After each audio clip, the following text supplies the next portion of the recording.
So, X-Men is the longest running superhero franchise ever, spanning over 20 years. However, unfortunately, now that Disney has bought 20th Century Fox, it sadly means that this franchise comes to a close, with 13 installments in total.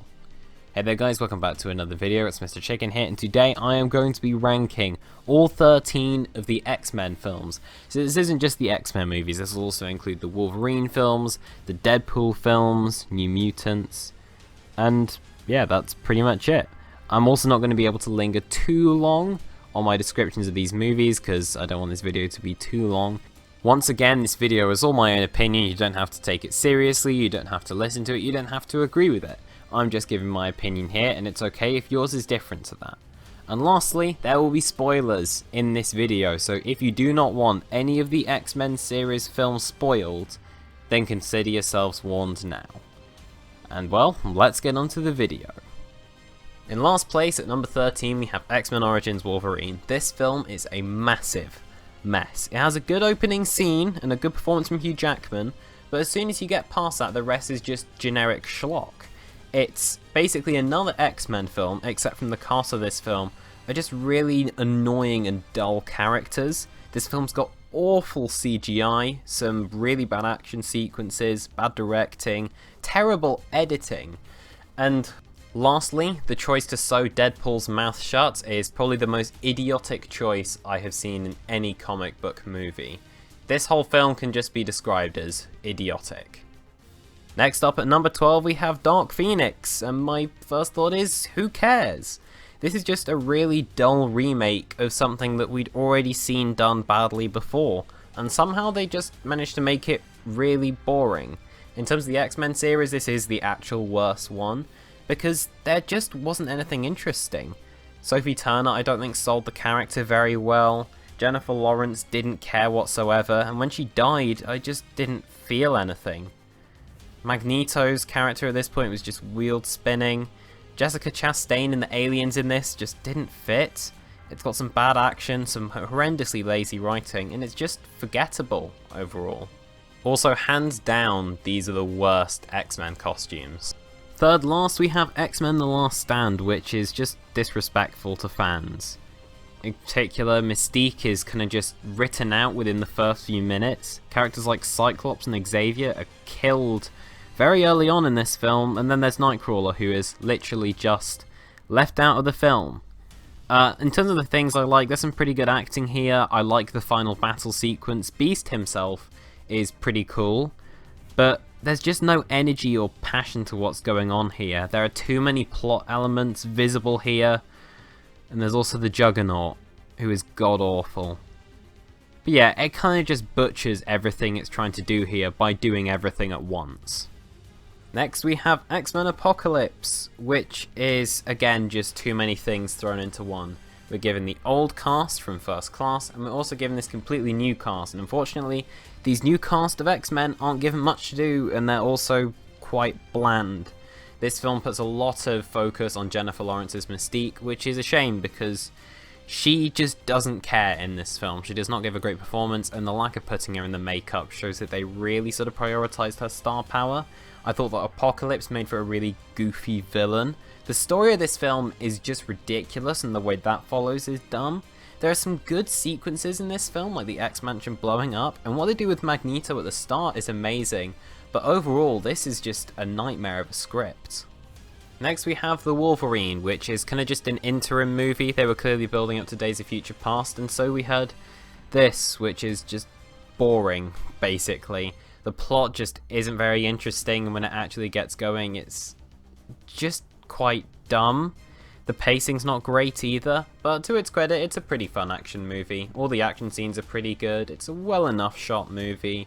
Hugh Jackman as always is watchable, but what they actually do with Wolverine in this movie just isn't interesting, and the rest of the characters are quite thin. I like the change of pace going to Japan, but beyond that, this is just a bit of a stupid movie. It's not bad per se, it's just very, very boring. Next we have New Mutants, which is very average. It's a very loosely characterized film, unfortunately, in terms of its characters. They show a lot of willingness not to use CGI, because as it turns out when they use that CGI, it looks really bad. It looks pretty well directed, but unfortunately it's not edited very well. It's got a fine plot, it's got some fine horror elements. I don't like the way they try and link it into the greater X-Men universe. I just think this is a fine movie all around. Nothing stuck out to me as being really that good, and nothing stuck out to me as being really that bad. Except for the ADR, that was really bad. But overall, it's just very forgettable. At number 7 we have a controversial choice, which is Deadpool, because I think this movie is a mixed bag. I think it has some really good dialogue in it, a very funny script, and for the most part when this movie is trying to be funny, it is hilarious. I think Ryan Reynolds is perfectly cast as Deadpool, and whenever it features Deadpool being Deadpool, it's great. Unfortunately, I don't really like the origins of Deadpool segment, just because there's no fourth wall breaking, so the humour doesn't work as well. Plus, I think that some parts of the finale are pretty dumb. It doesn't have too much of a plot, but for a film with as good humour as this, I'd argue it doesn't really matter to me. At number 6 we have the one that started it all, X-Men, and because of that it's gotta have a lot of credit. This has some really great casting choices and some really great characters. In particular, Hugh Jackman as Wolverine, Patrick Stewart as Professor X, and Ian McKellen as Magneto. In terms of its characters, it does them all pretty well, except for Cyclops. They do Cyclops dirty. But I like the choice of then to center this plot around Rogue discovering this world. I think it's got a really good tone. I think it gives us a really good job introducing us to all of these elements. It does have some bad dialogue and some strange stylistic choices, but I put this down to the fact that this is a very early superhero movie. It also has a really dumb third act, but no, for the most part it's interesting, it's got good characters, and it's fun. So at number 5 we have Deadpool 2, and this has got a much better story than the first movie does, although the plot in this film is built around jokes. So a lot of what they're actually building up to at the end just pays off with a joke, which in fairness is fine because a lot of these jokes are pretty funny. I really like the additions of Domino and Cable. I thought they were both really fun additions to the story. Some of the jokes didn't land in this one in particular, some of the ones by TJ Miller, who I don't think works in this movie at all. It does have some very good deep cut references and humour to this genre, and once again all the action sequences are very well directed. Ultimately my main problems come from the writing in this one, however I still think this is a really strong addition to the franchise. At number 4 we've got X-Men First Class. So this is set in the 60s and so much passion has gone into fulfilling this 60s aesthetic. It really filled the universe back with life again. The characters were really charming, there's some great acting, in particular McAvoy and Fassbender, and there's also some really great dialogue in this movie. What I will say is the plot is a little bit weak at some points, and there are some cast members who do feel heavily sidelined, but for the most part it's got some great music, it's got a great pace, and it's got some really good style to it.